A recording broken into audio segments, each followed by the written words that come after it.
وہ الزام لگا سکتی ہیں، میرے اغوا کا پلان بنا سکتے ہیں، لیکن وہ کرمنل نہیں ہے.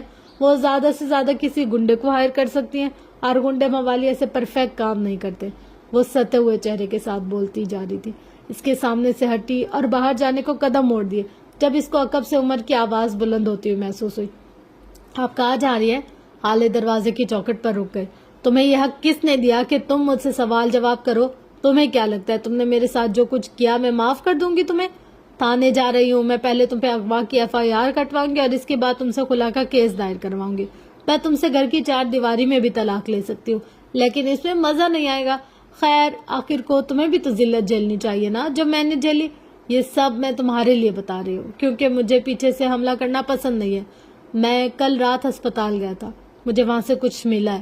اور اس کی بات کا جواب دیے بغیر بول رہا تھا کچھ ایسا جس کے بعد آپ کے پاس مجھ سے زیادہ بڑے دشمن ہوں گے، جس کے بعد آپ خود پر کی گئی زیادتیاں بھول جائیں گی. آپ کو چاہیے ایک بار دیکھ لیں. وہ کبھی بھی یہ بات نہ کرتا اگر اس کو حالے کے چلے جانے کا خوف نہ ہوتا. حالے اس کی بات نظر انداز کرتے آگے بڑھنے لگی جب عمر نے ایک بار پھر آواز لگائی. آپ کے باپ کو قتل کیا گیا حالے، وہ بلند آواز میں بولا. حالے جہاں تھی وہیں رک گئی، ساکت متحیر شل. وہ پھٹی پھٹی نظروں سے عمر کو دیکھے گئی. شوق، بے یقینی، صدمہ کیا تھا جو اس وقت اس کی آنکھوں میں نہیں تھا. تم ایسا کیسے کہہ سکتے ہو؟ اس نے خود کو بولتے سنا. میرے پاس ثبوت ہے، وہ اس کو دیکھتے ہوئے بولا. حالے نے بے اختیار دروازے کا سہارا لیا تھا. عمر نے فوراً آگے بڑھ کر اس کا ہاتھ تھامنا چاہا جسے حالے نے جھٹک دیا. آپ کو آرام کی ضرورت ہے، آپ آرام کریں، ہم اس بارے میں بعد میں بات کریں گے. پلیز آپ لیٹ جائیں. تھوڑی دیر وہ فکر مندی سے کہہ رہا تھا. مجھے دکھاؤ کیا ہے تمہارے پاس، کس نے کیا ہے یہ سب کچھ بتاؤ مجھے، وہ پھٹی ہوئی آواز میں چلائی تھی. میں آپ کو کوئی بھی ثبوت صرف تب دکھاؤں گا جب آپ اپنے پیروں پر چل کر میرے پاس آئیں گے، صحت مند اور کنٹرولڈ. اس سے پہلے میں آپ کو ایک چیز بھی نہیں دکھاؤں گا. سو مسز حالے سلطان اپنے بیڈ پر واپس جائیے، اور اب صرف تب آئیے گا جب آپ کو کسی چوکھٹ کا سہارا نہ لینا پڑے. لڑکھڑاتے قدم سچ نہیں سن سکتے. آپ کے اغوا کا الزام تو پہلے ہی لگ چکا ہے مجھ پہ، اب آپ کو سچ بتا کر قتل کا کیس خود پر نہیں لگوا سکتا. وہ بول کر رکا نہیں، لمبے لمبے ڈگ بھرتا چلا گیا جبکہ حالے اسی دروازے کے ساتھ لگی بیٹھی ہی چلی گئی.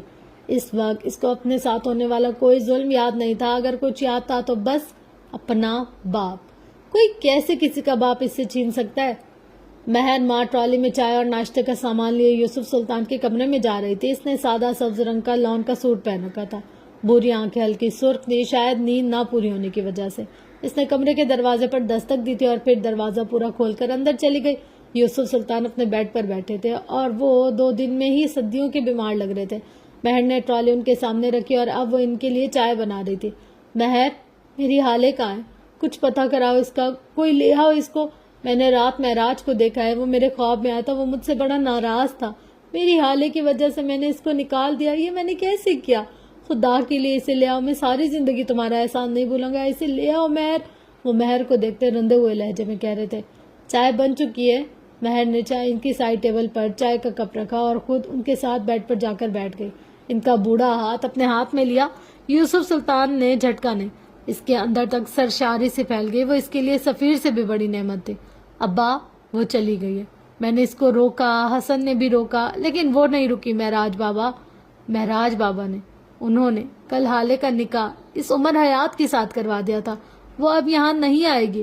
ابا، وہ بڑی ضدی ہے، بالکل امی کی طرح. آپ صبر کریں، کچھ وقت تک صبر کریں، میں اسے آپ کے پاس لے آؤں گی. کیونکہ میں مہر ماں آپ سے ساری دنیا سے زیادہ محبت کرتی ہوں. میرے پاس سب سے قیمتی تعلق آپ ہے. میں آپ کے لیے کچھ بھی کر سکتی ہوں. میرا خاندان بس آپ ہے. میں اسے لے آؤں گی ابا، آپ کے لیے. وہ ان کے ہاتھوں پر ہاتھ رکھے یقین دہانی کروا رہی تھی. یوسف سلطان نے اس کا ہاتھ ذرا سا اونچا کیا اور قریب لا کر چوم لیا. میں تم پہ بھروسہ کرتا ہوں مہر، بس مجھے میری حالے لا دو. تم لا سکتی ہو، تم ہی لا سکتی ہو. مہر ماں شل رہ گئی، بالکل ساکن. اس نے اپنا سانس روک لیا. ابا نے مجھ سے یہ کہا؟ وہ اتنی ہلکی آواز میں بولی تھی کہ وہ مشکل خود سن پائے. مہر، تم بتاؤ نا بیٹا، وہ کیسی ہے؟ ٹھیک تو ہے نا؟ کل تم اس سے ملی تھے نا؟ ان کی آواز بےتاب تھی. ابا، وہ جلد نارمل ہو جائے گی. وہ ان کو دلاسا دیتے جا رہی تھی اور پھر پیار سے جانے کے لیے اٹھی. کیا کہاں جا رہی ہو تم؟ اس کو اٹھتے دیکھ کر وہ ہراساں سے ہوئے تھے. ابا میرا وقت ختم ہو گیا ہے، آپ نے مجھے اتنا ہی وقت دیا تھا، اب ہم شام کی چائے پر ملیں گے۔ مجھے ساری ترتیب یاد ہے، وہ نرمی سے کہہ رہی تھی، اس کے لہجے میں بے پناہ محبت تھی۔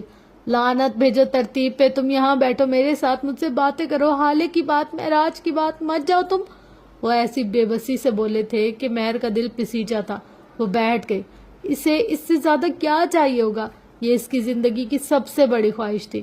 یہ وقت بھی عجیب شے ہے، ایک سے اس کا باپ لے گیا تو ایک کو باپ کی شفقت مل گئی۔ وقت نے اگر کسی کو نوازا تھا تو وہ مہرماں وہاں آج تھی۔ عمر کے جانے کے بعد حالے مرے مرے قدموں سے اٹھی تھی اور دراز پر پڑی دروائیوں کو مٹھی میں بھر کر پھانک لیا۔ اس کا جسم اب بھی نکاح زدہ تھا، اسے کمزوری محسوس ہو رہی تھی۔ وہ چند لمحے بیڈ پر بیٹھی گہرے سانس لیتی رہی، خود کو پرسکون کرتی رہی اور پھر بیڈ پر گرنے کے انداز میں لیٹ گئی۔ شاید ان گولیوں میں کوئی نیند کی گولی بھی تھی جس کی وجہ سے اس کو لیٹتے ہی نیند آ گئی۔ اس وقت جب اس کی آنکھ کھلی تو وہ کروٹ کے بل اپنے بیڈ پر لیٹی تھی۔ کمفرٹر اس کے اوپر سیٹ تھا، بخار اتر چکا تھا اور اب جسم کا درد بھی کافی حد تک کم ہو گیا تھا۔ تھوڑی دیر تک اسی طرح پڑے رہنے کے بعد اٹھ کر بیٹھی تھی۔ صبح عمر کی بات ایک جھماکی کے ساتھ اس کے ذہن میں آئی تھی۔ اس کی دھڑکن تیز ہونے لگی، دل میں درد سا اٹھنے لگا تھا۔ وہ ہمت کرتی اٹھی اور واش روم میں بند ہو گئی تھی۔ تھوڑی دیر بعد جب وہ باہر نکلی تو کافی فریش لگ رہی تھی، البتہ آنکھوں میں کرب کا واضح اثر تھا۔ وہ کمرے سے نکل کر نیچے چلی آئی۔ شانو سے عمر کے بارے میں پوچھا، وہ چھت پر تھا۔ شانو نے اس کو راستہ بتا دیا۔ اس نے جیسے ہی چھت پر قدم رکھا عمر سامنے ہی جائے نماز پر بیٹھا نظر آیا۔ حالے کی آنکھوں میں کرچیاں سی بھرنے لگی۔ وہ خدا کے بندوں کو رسوا کرنے کے بعد اب خدا کو منانے میں لگا تھا۔ وہ چلتی ہوئی اس کے بالکل پاس جا کھڑی ہوئی، عین اس کے عقب میں۔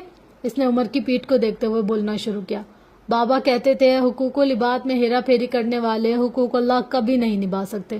اللہ سے محبت کرنے والے کے لیے ضروری ہے کہ اس کی مخلوق سے بھی محبت کرو، ان کا حق نہ کھاؤ، ان پر ظلم نہ کرو، اس کی بنائی ہوئی چیزوں سے محبت کرو، جس سے وہ محبت کرتا ہے ان سے محبت کرو۔ اللہ نے مجھے بڑی محبت سے بنایا ہوگا، وہ مجھ سے بھی 70 ماؤں جتنی محبت کرتا ہوگا۔ تم میرے ساتھ ظلم کر کے اب اللہ کے آگے کیسے خود کو کلیئر کرنے آئے ہو؟ تمہیں خدا سے شرم نہیں آتی؟ وہ تنزیہ لہجے میں کہہ رہی تھی۔ عمر نے اس کی جانب نہیں دیکھا، اس کی نظریں ڈوبتے سورج اور نارنجی سے سیاہ ہوتے آسمان پر جمی تھی۔ میری اماں کہتی اللہ کے ساتھ اپنا معاملہ ہمیشہ درست رکھو۔ بندوں کا کیا ہے؟ شکوے شکایتیں کرنا ان کا کام ہے۔ حقوق العباد کبھی نہ کبھی ٹھیک ہو جاتے ہیں یا کر لیے جاتے ہیں۔ حقوق اللہ نہ خراب ہوں کسی بھی نفرت یا محبت کی وجہ سے۔ جو اللہ 70 ماؤں سے زیادہ محبت کرتا ہے وہ بندے کے دل آپ کے لیے نرم کر ہی دے گا، ان سے آپ کے معاملات درست کروا ہی دے گا، آپ کے دل سے بھی مہرے ہٹا دے گا۔ بس شرط یہ ہے کہ اس کو نہ چھوڑو، اس سے تعلق جوڑے رکھو، درد میں، مصیبت میں، غم میں، خوشی میں، ہمیشہ۔ اور بات اگر شرم کی ہے تو اماں کہتی ہے اللہ سے کچھ بھی کہنے میں شرم نہ محسوس کرو، اس سے کہہ دو جو دل میں ہے، جو دماغ میں ہے، سب کہہ دو۔ وہ خدا ہے، اسے بات کرنے کی ضرورت نہیں ہے ہمیں۔ اگر حل چاہیے تو اس سے بات کے بغیر کوئی جھجک شرم کے آپ اس سے بات کر سکتے ہو، اس سے مدد مانگو، اس سے پکارو۔ حقوق اللہ میں کوتاہی نہ کرو، حقوق العباد خود بخود درست ہونے لگیں گے، کیونکہ جو خدا کے سامنے جھکتا ہے، اس سے محبت کرتا ہے، اس سے ڈرتا ہے، وہ اس کے بندوں کے ساتھ غلط کر ہی نہیں سکتا۔ اللہ اس کا خود دل نرم کر دیتا ہے، بالکل چڑیوں کی طرح۔ مجھے تمہاری باتوں سے کوئی سروکار نہیں ہے عمر، ادھر دیکھو مجھے، میں اپنے قدموں پر کھڑی ہوں، مجھے بتاؤ میرے باپ کے ساتھ کیا کیا، کس نے کیا، کیا ہوا؟ آخر میں اس کی آواز کانپی تھی۔ اپنے والدین کی بیماری یا موت کے بارے میں بات کرنا کسی بھی اولاد کے لیے سب سے مشکل کام ہوتا ہے۔ وہ خاموشی سے اٹھا تھا، جائے نماز طے کی اور نیچے چلا گیا۔ تھوڑی دیر بعد جب وہ واپس آئے تو اس کے ہاتھ میں ایک لیپ ٹاپ اور USB تھی۔ وہ وہیں چھت پر پڑے ایک میٹ پر بیٹھ گیا، حالے کو اشارے سے بیٹھنے کا اشارہ کیا۔ وہ مارے بندے اس سے ذرا فاصلے پر بیٹھ گئی۔ وہ واقعی اپنے خاندان کے آدمیوں کو وہاں اکیلا چھوڑ کر نہیں آیا تھا، وہ کسی کو ایسے چھوڑ کر آیا تھا جو کبھی جھوٹ نہیں بولتا، وہ جو چاہ کر بھی جھوٹ نہیں بول سکتا، جس کی وفاداری غیر مشروط تھی۔ اس نے وہاں کیمرہ چھوڑا تھا، اس نے وہاں مشین چھوڑی تھی۔ انسان جھوٹ بول سکتے ہیں، مشین نہیں۔ عمر نے USB کنیکٹ کی تھی، فائلز پر کلک کر کے اس نے USB میں موجود واحد ویڈیو کا پلے کا بٹن دبایا۔ لیپ ٹاپ کی اسکرین پر ایک منظر ابھرا تھا۔ مہراز سلطان تکیوں سے ٹیک لگائے نیم دراز تھے، حالے نے بے اختیار اپنے دل پر ہاتھ رکھا تھا۔ وہ اب کبھی ان کو اس طرح نہیں دیکھ پائے گی، اس کا دل ڈوب کر ابھرا تھا۔ اسی وقت ہسپتال کے اس پرتعش وارڈ میں شمس سلطان داخل ہوئے۔ ان کے ہاتھ میں ایک آسمانی رنگ کی موٹی فائل تھی، ویڈیو کلیئر تھی، اس ویڈیو سے ابھرتی آوازیں کلیئر تھی۔ کانوں میں پگھلا سیسا ڈالتی آوازیں، روح کھینچتے منظر سب کلیئر تھے۔ حالے بغیر پلک جھپکے سانس روکے اس منظر کو دیکھے گئے۔ وہ مہراج سلطان کے پاس رکھے صوفے پر بیٹھ گئے تھے۔ عمر نے کچھ مناظر سکپ کیے تھے۔ اب اس نے دوبارہ ویڈیو کو چند منٹ آگے سے شروع کیا تھا۔ شمس سلطان اب کہہ رہے تھے، بھائی جان میں آپ سے ایک بات کرنا چاہتا ہوں، جانتا ہوں صحیح وقت نہیں ہے لیکن بہرحال کرنا تو ہے ہی، کاروبار کو ڈیلے نہیں کیا جا سکتا۔ اصل میں بات یہ کہ مجھے کچھ پیسے چاہیے، میں کہیں انویسٹ کرنا چاہتا ہوں اور مجھے آپ کی مدد چاہیے۔ میں کیا کر سکتا ہوں شمس؟ تمہارے پاس مجھ سے زیادہ پراپرٹی ہے، میرے پاس تو بس ایک گھر ہے اور ایک دو پلاٹس۔ گھر میں حالے کے نام کر چکا ہوں اور دونوں پلاٹس حسن کی پڑھائی اور شادی کے لیے۔ وہ میرے بچوں کی سیفٹی ہے، تم مجھ سے کیا چاہتے ہو؟ ان کا لہجہ سنجیدہ تھا۔ شمس مسکرائے تھے، آپ بھول رہے ہیں بھائی جان، آپ کے پاس ہیون ہے، اب بھی لوگ اس کو مارکیٹ پرائس سے ڈبل پرائس پر خریدنے کو تیار ہیں، اور وہ ہسپتال اور ہیون کے ساتھ والی زمین، آپ یہ سب کیسے بھول گئے بھائی؟ اگر ان میں سے سب کچھ میں سے کوئی ایک بھی جگہ بیچ دی جائے تو ہمیں کروڑوں کا فائدہ ہو سکتا ہے۔ آپ میرے ساتھ مل جائے بھائی، پھر دیکھیے گا ہمارا کاروبار کہاں سے کہاں پہنچ جائے گا۔ مہراج سلطان سیدھے ہو کر بیٹھ گئے۔ کس نے کہا اب وہ کاروبار ہمارا ہے؟ ان کی ٹھنڈی آواز نے جیسے شمس کو برف کر دیا۔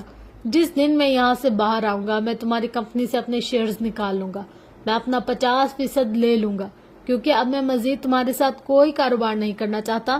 جو لوگ میری اولاد کے نہ ہو سکے وہ میرے کیا ہوں گے؟ تم لوگوں نے میرے بچوں پہ ہاتھ اٹھایا، وہ بھی تب جب میں ہسپتال میں ایڈمٹ تھا۔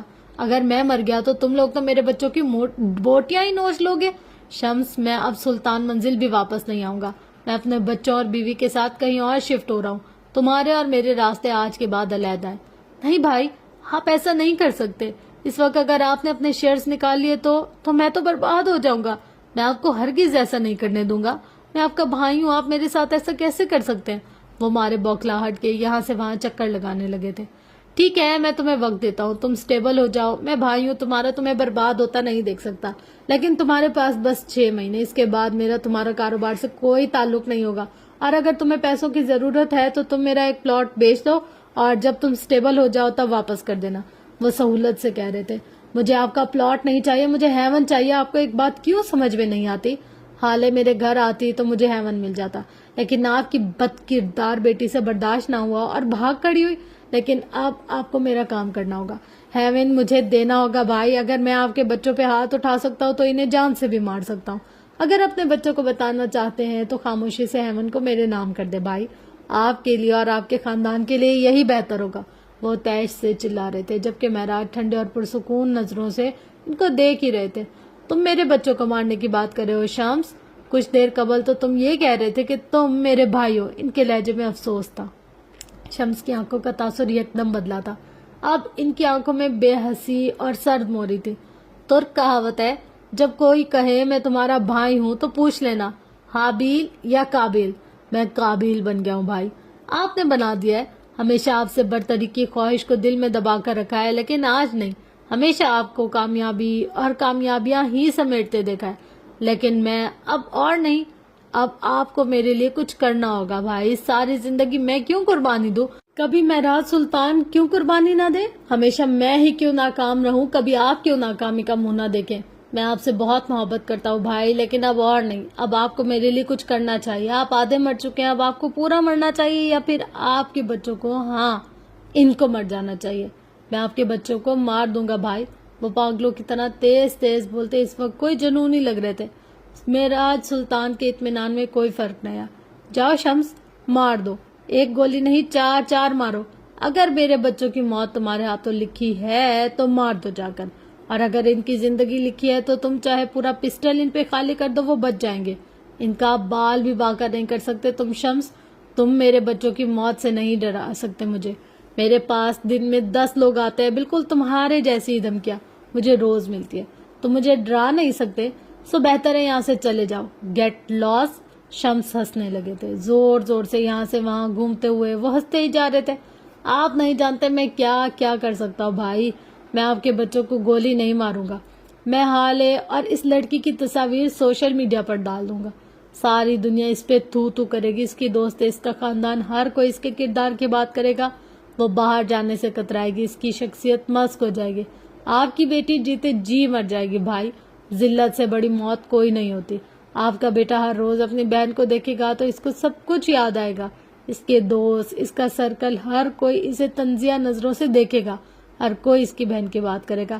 پہلے وہ ڈیفینڈ کرے گا، پھر غصہ کرے گا، اور ایک دن وہ اس سب سے بیزار ہو جائے گا. وہ سوشل میڈیا چھوڑ دے گا، وہ سوشل ہونا چھوڑ دے گا، وہ کالج چھوڑ دے گا، وہ اپنی بہن سے لڑے گا، خود سے منہ چھپائے گا، وہ ڈیمیج ہو جائے گا بھائی. اور اس سے بڑی موت کون سی ہوگی؟ وہ ہنسنے لگے تھے، زہر خندہ ہنسی.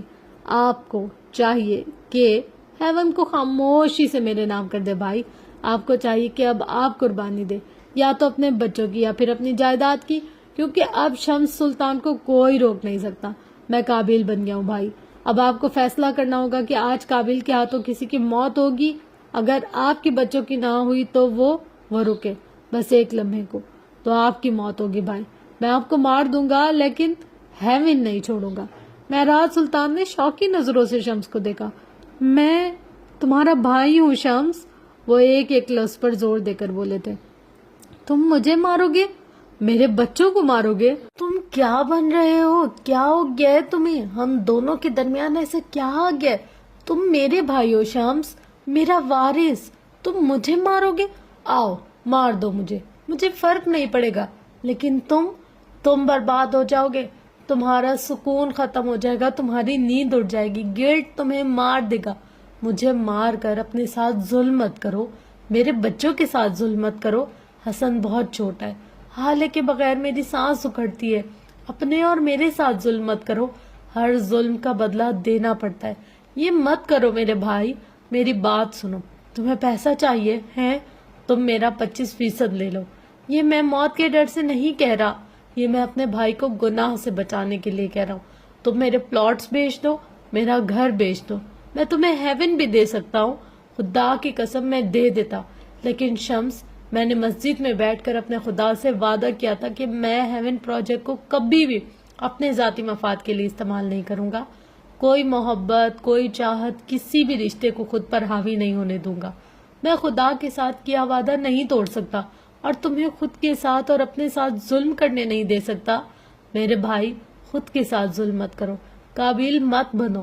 وہ ان کو دیکھتے ہوئے نرمی سے کہہ رہے تھے. ان کے لہجے میں بھائی کے لیے محبت تھی، فکر تھی، خلوص تھا. شمس نے چند لمحے ان کو دیکھا، سنا اور ان کی باتیں اپنے ذہن میں جذب کرنے کی کوشش کی تھی. لیکن نہیں، اب نہیں. انہوں نے زور زور سے اپنی گردن نفی میں ہلائی تھی. آپ کی جذباتی تقریر مجھے متاثر نہیں کر سکتی. میں ایک مشین ہوں، ایک روبوٹ. میرا مقصد بس پیسہ ہے، میرا عشق، میرا جنون بس پیسہ ہے. ایسی لفاظیوں نے کئی سال پہلے بھی مجھ پر اثر انداز ہونا چھوڑ دیا تھا. میرے سینے میں کوئی دل نہیں جو پگھل جائے. آپ مجھے نہیں روک سکتے بھائی. آپ نے ہمیشہ اپنی انہی باتوں کی وجہ سے مجھ پر برتری حاصل کی. مجھ سے بہتر پایا، میں نے سب کچھ برداشت کیا. کیا آپ کو حق پہنچتا تھا کہ آپ مجھے ہزاروں لوگوں کے بیچ میں کھڑے ہو کر تھپڑ مارے؟ میں کتنے دن شرمندہ رہا، آپ کو اندازہ ہے؟ آپ نے مجھ سے معافی تک نہیں مانگی بھائی. ہمیشہ آپ نے ہمیشہ میرے ساتھ یہی کیا، خود کو بہتر ثابت کیا اور مجھے لوزر، فیلئر. انہوں نے اپنی پیشانی پر آیا پسینہ صاف کیا تھا. آج نہیں، آپ کی باتیں آج نہیں سنوں گا میں. آپ کو بس ایک کام کرنا ہوگا، بس ایک. انہوں نے لپک کر وہ آسمانی فائل اٹھائی تھی اور مہراج کے بالکل سامنے جا کھڑے ہوئے. اس فائل پر سائن کر دے بھائی. آپ کو کرنا ہوگا کیونکہ اب آپ مجھے نہیں روک سکتے. آپ کو چاہیے کہ اب گھر بیٹھ جائیں. ویسے بھی آپ کی بیٹی نے جو کچھ بھی کیا، اس کے بعد سارا شہر ہم پہ تھو تھو کر رہا ہے. بس آپ سائن کر دے پلیز. وہ ان کے ہاتھ میں زبردستی پین تھپاتے ہوئے کہہ رہے تھے. یہ کس چیز کے پیپر ہے؟ ان کے سکون میں رتی برابر فرق نہیں آیا. شمس دل کھول کر مسکرائے تھے. ان پیپرز میں صاف لکھا ہے کہ آپ مہراج سلطان اپنا ہیون پروجیکٹ مجھے یعنی شمس سلطان کو بیچ رہے، اور اس کے بدلے میں میری کمپنی میں 25% شیئرز خرید رہے ہیں. میں جانتا ہوں میری کمپنی کے 25% شیئرز کی ویلیو بمشکل آپ کے ہیون پروجیکٹ کی قیمت کے 40% کے برابر ہو جائے. آپ کی پراپرٹی زیادہ قیمتی ہے، وہ ہیرا ہے، اور آپ کو اس کو کوڑیوں کے دام بیچنا ہوگا. لیکن ہم تو بھائی ہیں نا. آخر میں طنز سے ہنسے. سائن کرے بھائی، سائن. اب کے مہراج کے چہرے پر اضطراب پھیلا. یہ جھوٹ ہے، بالکل جھوٹ، بکواس ہے یہ. میں نے وہ 25% خریدے ہیں، میں تمہیں پے کر چکا ہوں. شمس، تم جھوٹ بول رہے ہو. میں نے تمہیں رقم دی تھی، میں نے اپنے اثاثے دیے تھے. یہ بکواس ہے.